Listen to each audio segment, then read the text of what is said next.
வணக்கம். என் பேர் doctor MA. ராஜா. இப்போ இந்த எம்ஜிஎம் புற்றுநோய் மருத்துவமனையில் மூத்த ஆலோசகராகவும் இயக்குநராகவும் நான் பணிபுரிகிறேன். இப்போ இன்றைய தேதியில் நம்ம நடத்துகிற இந்த நிகழ்ச்சி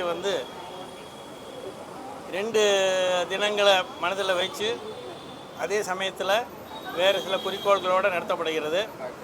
2 விஷயங்கள் என்னென்னா, ஒன்று உலக புற்றுநோய் விழிப்புணர்வு தினம் அப்படின்றது February 4 வருது.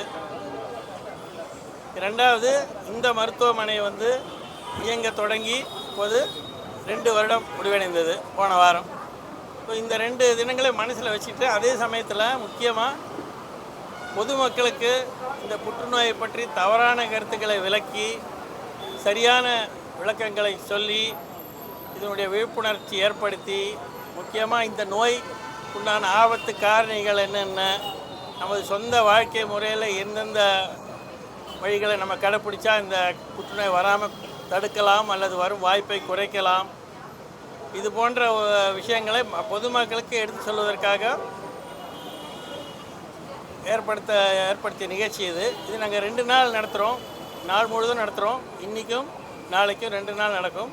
இதில் நாங்கள் பள்ளி மாணவர்களை நாங்கள் குறி வச்சுருக்கிறோம். ஏன்னா சின்ன வயசுலேருந்தே ஒரு நல்ல பழக்க வழக்கங்கள், அதாவது ஆரோக்கியத்தை பொறுத்த மட்டும் நல்ல பழக்க வழக்கங்கள் இருந்தாக்கா எதிர்காலத்தில் அவங்களுக்கு இந்த புற்றுநோய் மட்டும் இல்லை, பலவிதமான நோய்களை குறைக்கக்கூடிய வாய்ப்பு நம்ம ஏற்படுத்தலாம்.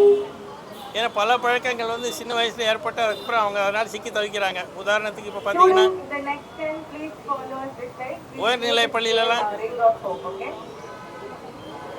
உயர்நிலைப்பள்ளியில் படிக்கிற பசங்களுக்கெல்லாம் பார்த்திங்கன்னா இப்போவே இந்த புகை பிடிக்கிற பழக்கம், சில பேருக்கு இந்த பழக்கம் ஏற்படுத்தக்கூடிய ட்ரக்ஸுடைய பழக்கம், மதுபான மருந்து பழக்கம், இது மாதிரி பல கெட்ட பழக்கங்கள் ஏற்படுகின்றன. அதுக்கப்புறம் அதனால் சிக்கி தவிக்கிறாங்க.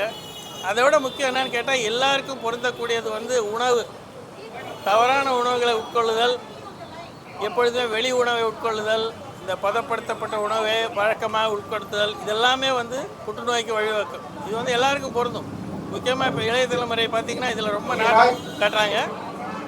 அதனால் அதெல்லாம் குறைக்கிறதுக்கும் ஒரு விழிப்புணர்ச்சி ஏற்படுத்துக்காக இந்த நிகழ்ச்சி ஏற்படுத்தியிருக்கிறோம். இந்த மாதிரி ஊடகம் மூலமாக வேறு வெளி பொதுமக்களுக்கும் இந்த செய்தியை எட்டினா அது இன்னும் அனுகூலமாக இருக்கும். அவங்களுக்கும் நிறைய அவங்க பயன்பெறலாம். வர முடியாதவங்களுக்கும் உங்கள் மூலமாக இதே அறிவும் இந்த ஞானத்தையும் அவங்கள எடுத்து கற்றுக்கலாம்.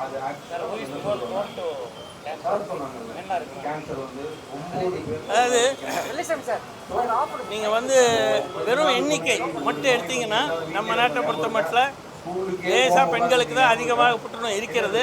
ஆனால் அதே சமயத்தில் ஒரு முக்கியமான விஷயம் என்னென்னா, ஆண்களில் பெரும்பாலும் காணப்படுகின்ற புற்றுநோய்களும் பெண்களில் பெரும்பாலும் காணப்படுகின்ற புற்றுநோய்களும் கம்ப்ளீட்டாக வேறையாக இருக்கும், ஒரே மாதிரி இருக்காது.